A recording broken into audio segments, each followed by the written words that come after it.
Hello एमर्स, एक बार पुनः हम लोग आ गए हैं अपने लेक्चर एंड टॉपिक को आगे बढ़ाने के लिए। जैसा कि आप सभी लोग जानते हैं, हम लोग पढ़ रहे थे टेंस के बारे में, और इससे पहले वाले वीडियो के अंदर हम लोगों ने पार्ट्स ऑफ स्पीच अच्छे से डिफाइन कर लिया था कि भैया टाइप्स ऑफ वर्ड जो होते हैं, मेनली पार्ट्स ऑफ स्पीच क्या बताता है। तो पार्ट्स ऑफ स्पीच ये बता रहा होता है कि एक शब्द कितने प्रकार का हो सकता है। वो नाम वाला शब्द है तो नाउन उसको बोलेंगे, अगर वो नाम के जगह पे आ रहा है वो शब्द तो उसको प्रोनाउन कहेंगे, ठीक है। और काम बता रहा है तो वर्ब बोलेंगे, नाउन और प्रोनाउन की क्वालिटी बता रहा है तो एडजेक्टिव बोलेंगे, काम की क्वालिटी बता रहा है तो एडवर्ब बोलेंगे, दो नाउन या प्रोनाउन के बीच में रिश्ता बता रहा है, संबंध बता रहा है तो प्रीपोजिशन बोलेंगे, दो बातों को आपस में कनेक्ट कर दे रहा है तो कंजक्शन बोलेंगे, और अचानक से कोई शब्द निकल रहा है तो उसको हम क्या बोलेंगे, इंटरजेक्शन बोलेंगे। समझ में आ रहा है? तो एक्चुअल में इन शब्दों का प्रकार हम लोगों ने पिछले क्लास में देख लिया है, ठीक है। और हम लोगों ने ये सीखा हुआ है कि मेनली अगर हमारे पास शब्द हैं तो हम इन शब्दों को यदि क्या कर दें, सही फॉर्मेट में अरेंज कर दें, ठीक है, तो क्या बन जाएगा, सेंटेंस बन जाएगा। और सेंटेंस मतलब बात बन जाएगी, बस यही तो करना है। तो मेनली अब हम देखेंगे कि कैसे हम कोई भी बात बनाएंगे, कोई भी बात हम कैसे बनाएंगे, ठीक है, यानी कोई भी बात बनती कैसे है। चलिए समझते हैं। तो सबसे पहले मैं एक हिंदी सेंटेंस लूंगा और वहाँ पे देखूंगा कि इस बात का स्ट्रक्चर क्या है, क्योंकि हमको शब्दों का प्रकार समझ में आता है। तो मेनली अगर मैं यहाँ पे बात करूँ, जैसे मैंने लिखा कि तुम स्कूल में किताबें पढ़ रहे हो, ठीक है। तो अब देखेंगे ध्यान से, तुम क्या है सर, ये तुम क्या है।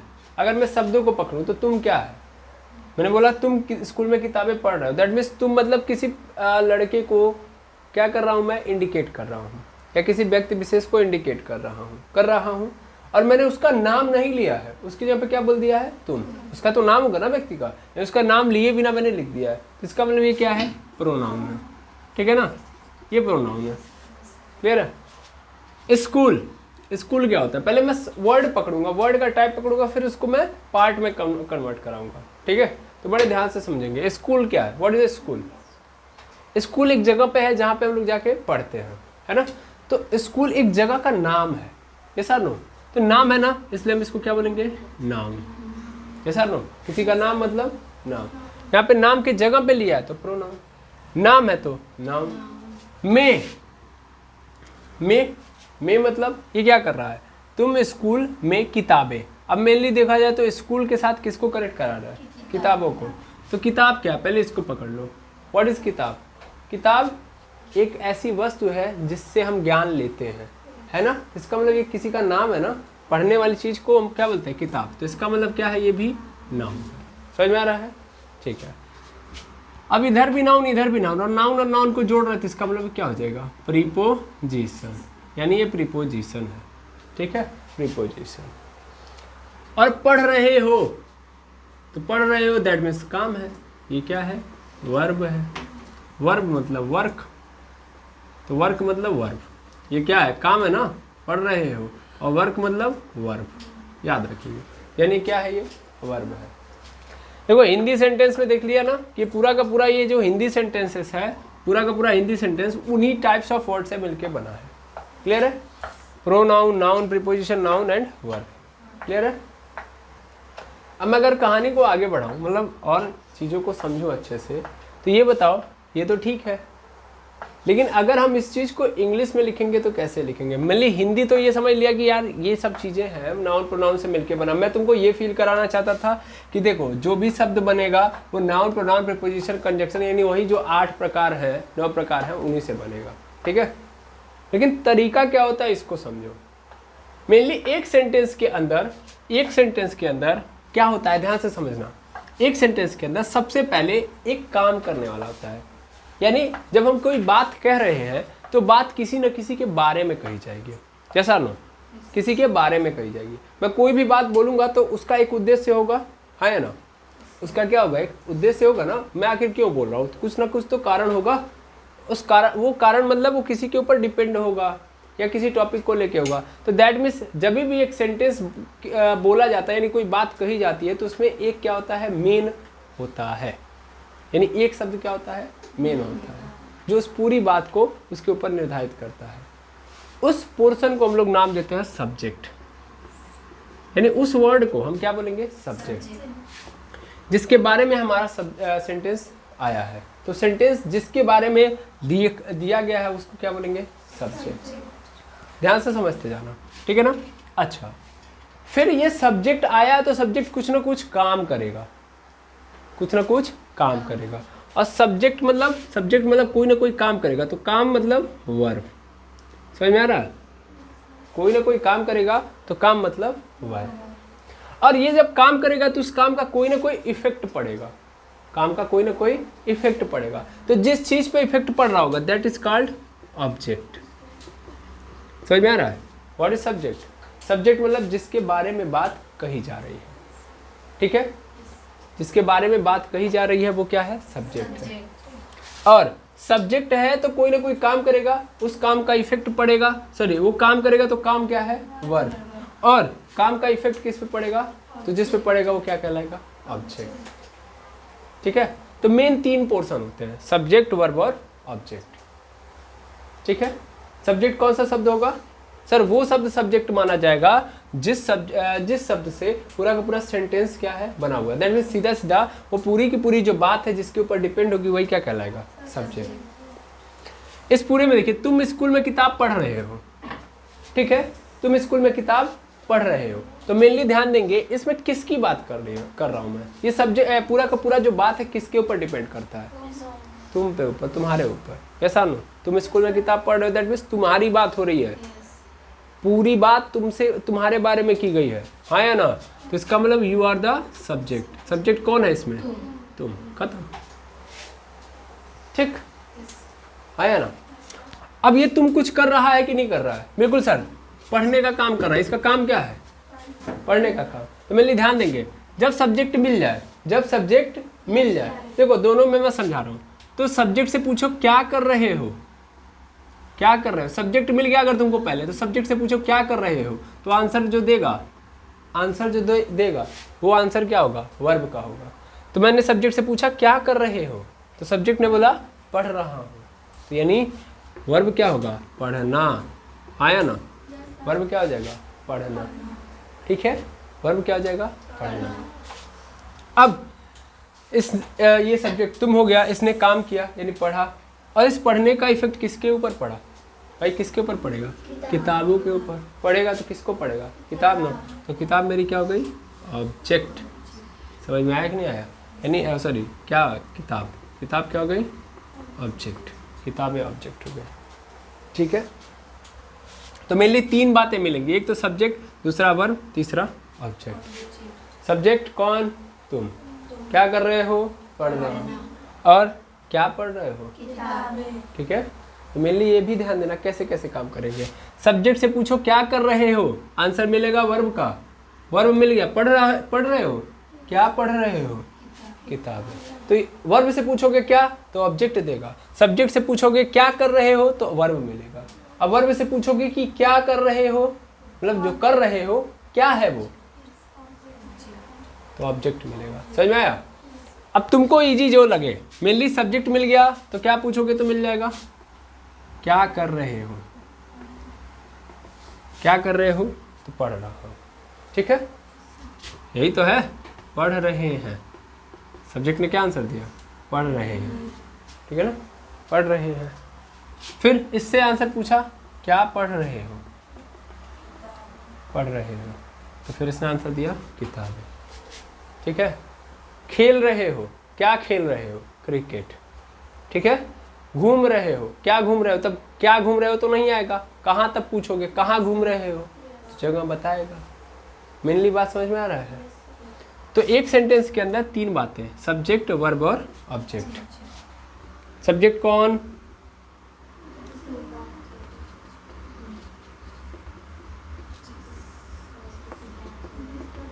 शब्द के ऊपर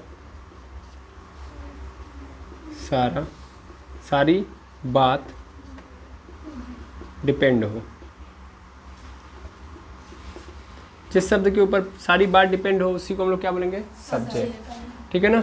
अब सब्जेक्ट जो कर रहा होगा उसको क्या बोलेंगे, यानी सब्जेक्ट का काम। तो सब्जेक्ट का काम क्या है, वर्ब है। और ऑब्जेक्ट क्या है, काम करने पर पड़ा इफेक्ट, ये क्या होगा, ऑब्जेक्ट। ठीक है, क्लियर है, हाँ या ना? आई होप समझ में आ गया होगा। मेनली देखो, अब तुमको एक सेंटेंस मिलेगा, उस सेंटेंस में तुमको क्या करना है, तो दो काम करना है। पहले तो शब्दों को पकड़ो, नाउन है, प्रोनाउन है, प्रीपोजिशन है, कंजक्शन है, इसमें तुम माहिर हो जाओगे तो और अच्छी बात है। उसके साथ साथ ये भी पकड़ो कि कौन सब्जेक्ट है, कौन वर्ब है और कौन ऑब्जेक्ट है। अच्छा, कई लोग के मन में चल रहा होगा सर ठीक है तुम पढ़ रहे किताबें हो गया, सर स्कूल भी तो था, इसको तो आपने बोला ही नहीं। तो इन तीनों के अलावा जो भी आएगा वो सब अदर वर्ड है, अन्य बातें हैं, है ना, बाकी बातें हैं ये सब। तो अदर वर्ड, अन्य शब्द, और अन्य शब्द से हम आसानी से डील करेंगे। अगर हम ये तीन पहचान लेंगे तो बाकी जितनी भी चीज़ें हैं वो क्या कहलाएंगी, अन्य शब्द यानी अदर वर्ड कहलाएंगी। क्या कहलाएंगी, अदर वर्ड, अदर वर्ड। ठीक है, अदर वर्ड। क्लियर है, क्या डील करने आएगा, एक सेंटेंस मिलेगा, एक बात मिलेगी, तो उसमें सब्जेक्ट क्या है, वर्ब क्या है, ऑब्जेक्ट क्या है, पहचान लेंगे। क्लियर है, चलो देखा जाए। मैं इसको मिटा रहा हूँ।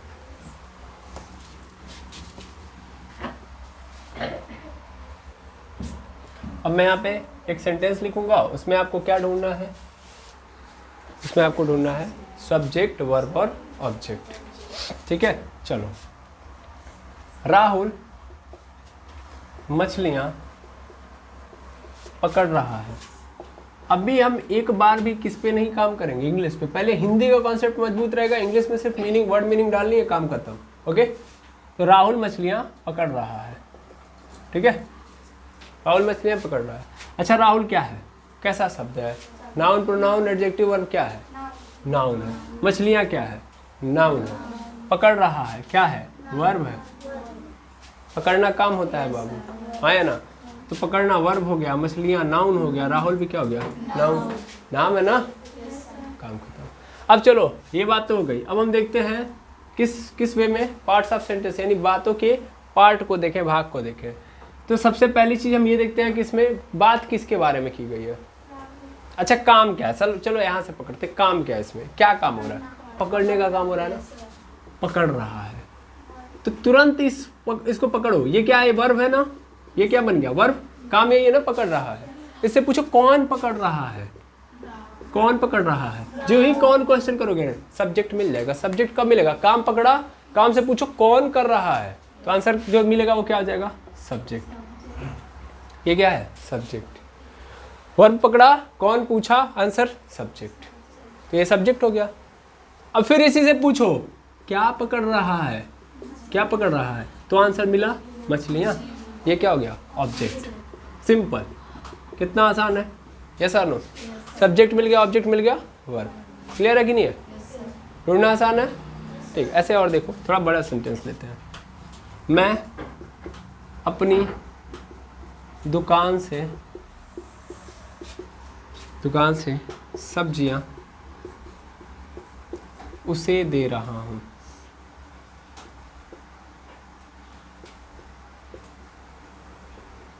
उसे दे रहा हूं, ठीक है, मैं अपनी दुकान से सब्जियां उसे दे रहा हूं। क्लियर है। फिर से काम, पहले काम देखो, काम जिसने पकड़ लिया गेम ओवर। काम मतलब लास्ट में डाल दो ना, काम बन जाएगा। जैसे यहाँ पे पकड़ था, ना डाल दिया पकड़ना, तो वर्ब काम बन गया। और वैसे भी काम यहाँ पे तुम लोग अच्छे से समझ पाओगे। अगर इसको नहीं भी पकड़ा तो काम समझ लिया आपने। काम क्या है, इसमें देने का काम हो रहा है। काम क्या हो रहा है, देने का, दे रहा हूँ, ठीक है ना। अच्छा, कौन दे रहा है भाई, कौन, कौन, मैं। तो कौन का आंसर कहाँ पे मिला, यहाँ पे। तो जो यहाँ पे मिला इसका मतलब ये क्या हो गया, सब्जेक्ट। दे दिया ना इसने आंसर, ये सब्जेक्ट हो गया। ये आपका क्या है, वर्ब है, वर्ब है, ठीक है। कौन का आंसर मैं मिला, तो ये क्या है, सब्जेक्ट, और ये क्या है, वर्ब है। अब पूछो इससे, दे रहे हो, मतलब दे रहा है, क्या दे रहा है, सब्जियां, तो ये क्या हो गया, ऑब्जेक्ट। ये भी ऑब्जेक्ट हो गया। सर आपके मन में चल रहा होगा कि उसे क्या है, इट इज़ अ ऑब्जेक्ट। ये भी ऑब्जेक्ट है, उसे भी क्या है, ऑब्जेक्ट। क्वेश्चन चेंज करो तो ये भी ऑब्जेक्ट है।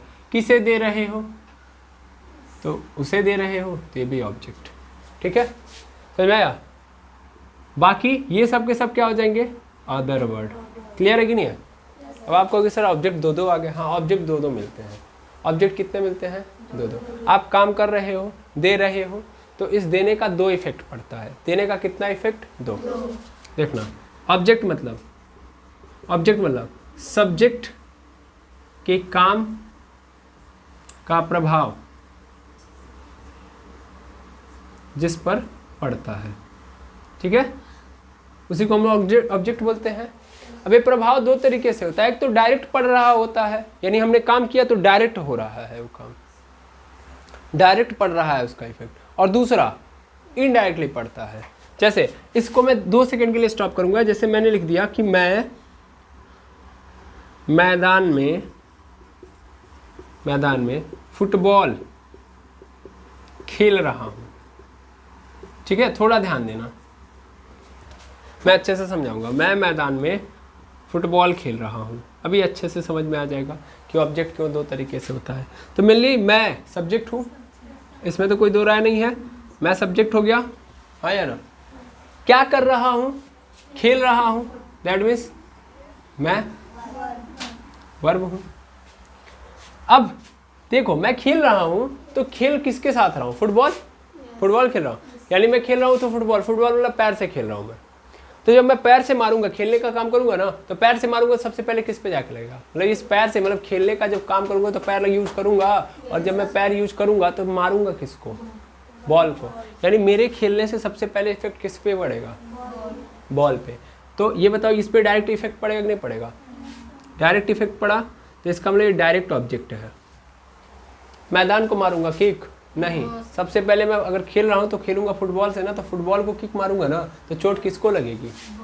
बॉल को। बॉल इफेक्टेड, फुटबॉल इफेक्टेड हुआ ना। अगर मैं नहीं खेलता, अगर मैं ये काम नहीं करता तो फुटबॉल को कोई दिक्कत होती नहीं, लेकिन जो मैं खेलने के लिए आऊंगा तो सबसे पहले दिक्कत फुटबॉल को। आया समझ में? और जब मैं फुटबॉल खेलने लगूंगा, तो फिर क्या होगा? मैदान में दिक्कत आएगी, है ना? यानी मैंने सबसे पहला इफेक्ट कहाँ पैदा किया? यहाँ पे। तो फुटबॉल मारा, अब मैं दौड़ना स्टार्ट करूंगा, तो कहाँ पे आएगा? मैदान में दिक्कत आएगी, नहीं आएगी? दैट मीन्स ये मेरा क्या बन जाएगा? Indirect object. इस पे डायरेक्टली नहीं पड़ रहा है, इस पे इनडायरेक्टली पड़ रहा है। क्या डायरेक्ट पड़ जा रहा है? नहीं, मैं किस पे इफेक्ट डाल रहा हूँ? फुटबॉल पे। और फुटबॉल पे डालने से, चूंकि फुटबॉल अब घूमेगा, दौड़ेगा हर जगह, तो इस कंडीशन में क्या होगा? मैं भी दौड़ूंगा उस मैदान में फुटबॉल के चक्कर में। तो मैंने इफेक्ट किस पे डाला? फुटबॉल पे। तो football is the direct object, yes और नो? क्योंकि इस पे डायरेक्ट प्रभाव पड़ रहा है। लेकिन मैदान क्या हो गया? इनडायरेक्ट। जब फुटबॉल इधर से उधर जाएगा तो फिर मैं मैदान पे भी इफेक्ट डाल रहा हूँ। यानी मेरे खेलने से फुटबॉल पे इफेक्ट पड़ा डायरेक्ट, लेकिन मैदान पे पड़ा इनडायरेक्ट। तो दो ऑब्जेक्ट हो गए कि नहीं हो गए? आई होप समझ में आ गया होगा। क्लियर है? यस और नो? हाँ, इस बात को समझिएगा। वैसे ही जैसे मैं क्या कर रहा हूँ? मैं दे रहा हूँ, तो दूंगा तो किसको दूंगा? सब्जी दूंगा ना। तो देने से सबसे पहला इफेक्ट किस पे पड़ा? सब्जी को। मतलब देने का उठाया तो ये उठाया, मतलब ये यार उसे नहीं होता, ऐसे समझो। मैं अपनी दुकान से सब्जियां दे रहा हूँ, तो मेनली मैंने उठाया तो सबसे पहले किसको उठाया? सब्जियों को उठाया। तो सब्जी पे डायरेक्ट इफेक्ट पड़ा कि नहीं पड़ा? और देने, मतलब सब्जी जब उठा लिया तो फिर मैंने किसको दिया? दूसरे को दिया। तो इस देने वाले काम में मैंने दूसरे को यूज किया। तो दूसरा यानी जो उसे है यहाँ पे, उसे पे क्या पड़ा? इनडायरेक्ट इफेक्ट पड़ा। क्लियर है कि नहीं है? अगर मैंने सब्जी उठाई नहीं थी तो उसे देता नहीं। तो पहला इफेक्ट सब्जी, दूसरा इफेक्ट उसे। उस पे भी तो पड़ा, सब्जी उठा के उसके सामने रख दिया, तब उसको लेना पड़ेगा ना। तो मैंने काम किया, तो काम करने से दो लोगों पे इफेक्ट पड़ा। पहला जिस पे पड़ा वो डायरेक्ट कहलाएगा, और दूसरा जिस पे पड़ा इनडायरेक्ट ऑब्जेक्ट कहलाएगा। क्लियर है ना? क्या मेरी बात समझ में आई? ठीक है। तो डायरेक्ट ऑब्जेक्ट कितने प्रकार के? दो। डायरेक्ट ऑब्जेक्ट और इनडायरेक्ट ऑब्जेक्ट। मेनली जैसे सब्जेक्ट होता है तो सब्जेक्ट को हम लोग क्या बोलते हैं? कर्ता बोलते हैं। हिंदी में क्या बोलते हैं? कर्ता। ऑब्जेक्ट को कर्म बोलते हैं, और वर्ब को क्या बोलते हैं? क्रिया। क्या बोलते हैं? क्रिया। डायरेक्ट को हम लोग बोलेंगे प्रत्यक्ष कर्म, यानी हमने काम किया तो उस काम का डायरेक्ट प्रभाव जिस पे पड़ रहा है वो मेरा डायरेक्ट ऑब्जेक्ट, और जिस पे अप्रत्यक्ष प्रभाव पड़ रहा है तो ये अप्रत्यक्ष कर्म कहलाएगा। ठीक है, क्लियर है ना? क्या मेरी बातें समझ में आ गई? आया ना? इतना सब नोट करेंगे फिर आगे हम बात करेंगे। चलिए अब एक सेंटेंस पकड़ेंगे और उस सेंटेंस के अंदर सबसे पहले हम वर्ब पकड़ेंगे और उस वर्ब से सभी चीज़ों को पकड़ेंगे। तो मेनली सबसे पहला काम देखिएगा, मैंने एक सेंटेंस लिख दिया कि मैं उसे गाली दे रहा हूँ, मैं उसे गाली दे रहा हूँ। ठीक है, सबसे पहले काम देखो, इसमें काम क्या है? गाली देना। यस और नो? मैं क्या बोलते हैं? गाली देना। ठीक है ना? गाली देना इज द वर्ब। काम यही है ना? काम मतलब वर्क, यही है वर्क, और वर्क ही क्या बन जाता है? वर्ब। अब पहले काम पे मतलब सॉरी सेंटेंस में पहले सबसे पहले क्या पकड़ो? वर्ब को पकड़ लिया। अब इस वर्ब से पूछो कौन, मतलब क्या है? गाली देना। कौन दे रहा है? हु, कौन? मैं। तो मैं क्या बन गया? सब्जेक्ट। क्लियर है? बिल्कुल। अब इसी से पूछो, ये तो पहले से मिल गया कौन से मिल गया हमको? मैं क्या हो गया तुम्हारा? सब्जेक्ट बन गया। अब इससे दूसरा क्वेश्चन पूछो, क्या? तो गाली देना क्या? कुछ आ रहा है आंसर? क्या में कुछ आंसर है? गाली, मैं गाली दे रहा हूँ तो गाली दे रहा हूँ, क्या गाली दे रहा हूँ? कुछ आंसर मिल रहा है इसका? क्या गाली दे रहा हूँ? कुछ आंसर है? तो क्या का आंसर नहीं है। ध्यान देना, क्या का आंसर नहीं है। अच्छा, फिर इससे दूसरा आंसर पूछो, किसको दे रहा हो? उसे। तो किसको का आंसर इसने क्या दिया? उसे मतलब हिम, है ना? To him. समझ में आ रहा है? अब इसने किसको का आंसर दिया सर, क्या का आंसर नहीं दिया? देखो, जब तुम सब्जेक्ट से पूछोगे क्या, तो क्या का जो आंसर मिलेगा वो होगा तुम्हारा डायरेक्ट ऑब्जेक्ट। क्या होगा? Direct object. और जब इसी वर्ब से तुम किसको पूछोगे तो किसको का जो आंसर मिलेगा वो क्या होगा? Indirect object. क्या मेरी बात समझे? हाँ या ना? यहाँ पे डायरेक्ट ऑब्जेक्ट नहीं है, क्या है? इनडायरेक्ट ऑब्जेक्ट है। क्लियर? हाँ या ना? अरे हाँ ना बोलो। क्या क्लियर हो गई मेरी बात? बहुत आसान है। वर्ब को पकड़ो, वर्ब से जो क्वेश्चन पूछना है बस उसको पूछो, काम खत्म। सबसे पहले कौन कर रहा है? तो आंसर सब्जेक्ट। ठीक है, क्या कर रहा है? That means object. कैसा ऑब्जेक्ट? Direct object. क्लियर है? Direct object. और तीसरे नंबर पे किसको पूछ लो या किसके लिए पूछ लो, ठीक है, तो फिर तुमको मिलेगा जो वो क्या हो जाएगा? Indirect object. Indirect object. ठीक है, किसको या किसके लिए। क्लियर है कि नहीं है? बोलो, समझ में आ गया कि नहीं आ गया? ठीक है, हाँ या ना? आई थिंक क्लियर हो गया होगा कॉन्सेप्ट। ठीक है, तो क्या पूछा? Direct object. किसको पूछ लिया? Indirect object. ठीक, अब आगे बढ़ेंगे हम लोग। आगे क्या पढ़ेंगे और देखेंगे, ऐसे ही बहुत सारे देखेंगे। मेनली पकड़ में आ गया तो फिर काम बन गया। ठीक है, बस यही तो समझना है हमको। तुम मुझे कहानियाँ सुना रहे हो। तुम मुझे कहानियाँ सुना रहे हो। ठीक है, सॉरी यहाँ पे सिंपल होगा। तो तुम मुझे कहानियाँ सुना रहे हो, काम क्या है इसमें? सुनाना। सुना रहे हो ये क्या है? काम है। मिल गया काम, वर्क मिल गया। और वर्क ही क्या बन गया? वर्ब। अब इस वर्ब से मैं सबसे पहला क्वेश्चन पूछूंगा, कौन सुना रहा है? कहानियाँ कौन सुना रहा है भाई? तुम। तो तुम क्या हो गया? सब्जेक्ट। क्या मिल गया हमको? सब्जेक्ट। समझ में आ रहा है ना? कहानी सुना रहे हो तो उससे क्या पूछा? कौन सुना रहा है? तो तुमने आंसर क्या दे दिया? तुम सुना रहे हो। दैट मीन्स तुम क्या हो गया? सब्जेक्ट। अच्छा, दूसरा क्वेश्चन, क्या सुना रहे हो? क्वेश्चन पूछो, क्या सुना रहे हो? तो आंसर मिला हमको कहानियाँ मिला। और कहानियाँ इट इज़ अ स्टोरी। तो इंग्लिश में बोलते हैं स्टोरी, छोड़ो यहाँ दो। कहानियाँ क्या हो गया तब? ऑब्जेक्ट। कैसा ऑब्जेक्ट हो गया? Direct object. फिर इससे एक और क्वेश्चन पूछा, किसको सुना रहे हो? किसको? तो मुझे क्या हो गया? Indirect object. क्लियर है? ऐसा नहीं पकड़ में आया? चलिए, अच्छी बात है। तो ये कहानी आपको लेके चलनी है। ठीक, इस तरीके से। वर्ब से क्या पूछोगे, कौन, तो क्या मिल गया, सब्जेक्ट। वर्ब से पूछोगे क्या, क्या मिल गया, क्या मिल जाएगा, डायरेक्ट ऑब्जेक्ट। किसको पूछोगे, इनडायरेक्ट ऑब्जेक्ट। तो ऑब्जेक्ट ढूंढने आ जाएगा। ठीक है, क्लियर है, पढ़ना क्लियर। ठीक, अब थोड़ा सा और कहानियाँ समझ लीजिए मेरी। क्या कहानियाँ हैं कि कुछ ऐसे वर्ब होते हैं जो आते हैं तो उसका इफेक्ट पड़ता है, मतलब काम हुआ, इफेक्ट हुआ, पड़ेगा, that means verb sorry object आएगा। यानी कुछ ऐसे काम होते हैं जिनका इफेक्ट पड़ता है तो इसका मतलब ऑब्जेक्ट आता है। कुछ ऐसे काम होते हैं जिसका इफेक्ट नहीं पड़ता है तो उसका मतलब ऑब्जेक्ट नहीं आता है। जैसे तुम सो रहे हो, सो रहे हो, अभी बताओ सोने का कोई इफेक्ट पड़ेगा किसी के ऊपर, किसी के ऊपर इस काम का कोई इफेक्ट नहीं पड़ता है। तो ऐसे काम को हम लोग इंट्रांजिटिव वर्ब बोलते हैं, अकर्मक क्रिया। क्या बोलते हैं, अकर्मक क्रिया। ऐसी क्रिया जिसका इफेक्ट किसी पे नहीं पड़ता, दैट मीन्स कोई ऑब्जेक्ट नहीं आता है, तो उसको क्या बोलेंगे, अकर्मक क्रिया, इंट्रांजिटिव वर्ब। ठीक है, क्लियर। तुम हंस रहे हो, समझ में आ रहा है, तुम कूद रहे हो, तो कूदना हो गया, जंप करना हो गया, मतलब कूदना मतलब जंप करना हो गया, स्लिप हो गया, समझ में आ रहा है, स्माइल हो गया, लाफ हो गया, इन सब का कोई ऑब्जेक्ट नहीं होता है तो इन सबको हम लोग क्या बोलते हैं, इंट्रांजिटिव वर्ब।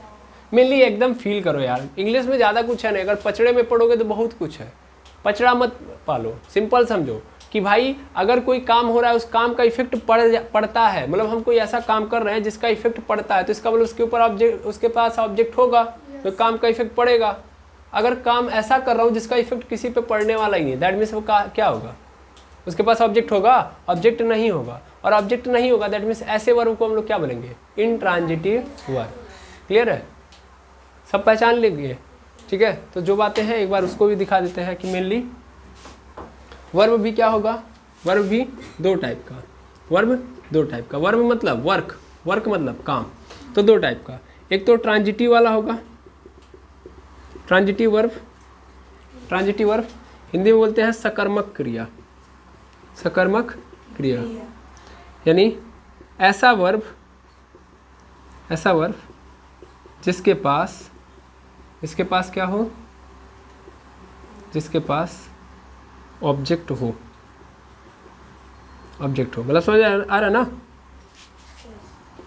इसी को मैं ऐसे लिख देता हूँ, ऐसा काम जिसका इफेक्ट, जिसका इफेक्ट किसी नाउन या प्रोनाउन पे होता है, किसी नाउन या प्रोनाउन पे पड़े, तो उस कंडीशन में ऐसे वर्ब को क्या बोलेंगे, नाउन या प्रोनाउन या ऑब्जेक्ट, सीधा मतलब है, किसी पे पड़े तो इसका मतलब क्या होगा, वो ट्रांजिटिव वर्ब कहलाएगा। और इंट्रांजिटिव, इंट्रांजिटिव, तो इंट्रांजिटिव का मतलब क्या होगा, अकर्मक क्रिया।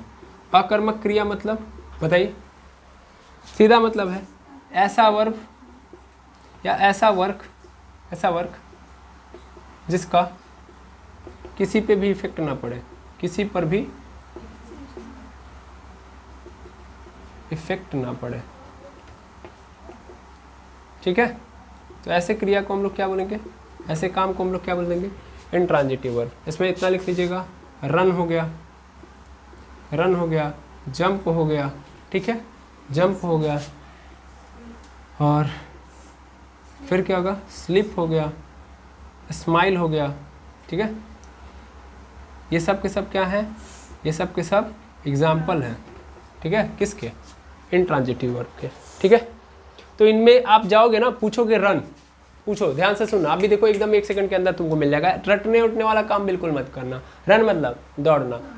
अच्छा, मैं से क्वेश्चन पूछ रहा हूँ, क्या दौड़ रहे हो, कुछ आंसर मिलेगा, किसको दौड़ रहे हो, मिलेगा, कोई आंसर नहीं मिलेगा। इसका मतलब इसका इफेक्ट किसी पे पड़ ही नहीं रहा है।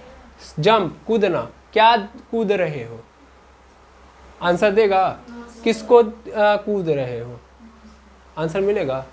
जब आंसर ही नहीं तो करेगा क्या। स्लिप, क्या सो रहे हो, किसको सो रहे हो, कुछ मिलेगा आंसर। तो ये आंसर ही नहीं दे सकता ना, क्या और किसको का आंसर नहीं दे पा रहा है, दैट मीन्स ये क्या है, इंट्रांजिटिव है। हम यहाँ से ही रखेंगे, हम कुछ नहीं करेंगे। अगर आंसर मिला तो ठीक है, नहीं मिल रहा है इसका मतलब क्या है, इंट्रांजिटिव वर्ब है। क्लियर है कि नहीं है? यानी मैं यहाँ से ये भी लिख सकता हूँ कि यदि क्या और किसको का उत्तर न दे तो उसको हम लोग क्या बोलेंगे, अकर्मक। ये यदि क्या और किसको का उत्तर दे तो क्या बोलेंगे, सकर्मक क्रिया। क्लियर है? ये सब बातें बहुत इंपॉर्टेंट है। ठीक है, डायरेक्ट ऑब्जेक्ट कैसे पता करेंगे, तो वर्ब से हम क्या पूछेंगे, क्या, तो डायरेक्ट ऑब्जेक्ट किसको पूछ लिया, तो इनडायरेक्ट ऑब्जेक्ट। कौन पूछ लिया वर्ब से, सब्जेक्ट। क्लियर है? ये पूरी स्लाइड आपको अगर समझ में आ गई तो काम बन गया आपका। ठीक है, अब आपको कभी भी ढूंढने में दिक्कत नहीं होगी। ठीक है, तो इसी बेसिस पे मैं कुछ होमवर्क दे देता हूँ ताकि आप करिएगा और करने के बाद आप जरूर पता करिएगा कि क्या है। ठीक है, तो मैं यहाँ पे होमवर्क दे देता हूँ और इस चीज़ को आप नोट भी कर लीजिएगा। तो होमवर्क में मैं 5 सेंटेंसेस दूंगा। मोहन बाजार से साड़ियाँ, क्या ऐसे लिखो, बाजार से सब्जियाँ लाता है।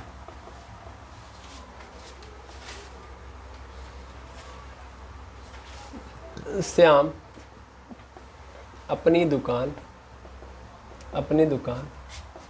उसे बेचता है। अपनी दुकान उसे बेचता है। मोहन कल से सो रहा है।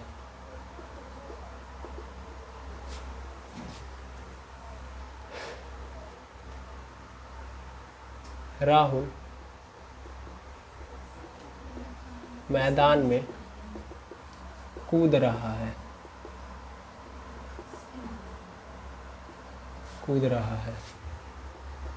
पापा स्कूल में अंग्रेजी पढ़ा चुके थे। ठीक है, ये SW है। इन पांचों में आपको क्या करना है, सब्जेक्ट, वर्ब, ऑब्जेक्ट, ये सब ढूंढ के लाना है। क्लियर है? तो आई होप बस ढूंढ के लाना है। ओके, क्लियर है? ठीक है, तो आज के लिए इतना ही। मिलते हैं नेक्स्ट वीडियो में जहाँ पे हम और बातें करेंगे। Thank you very much एमर्स।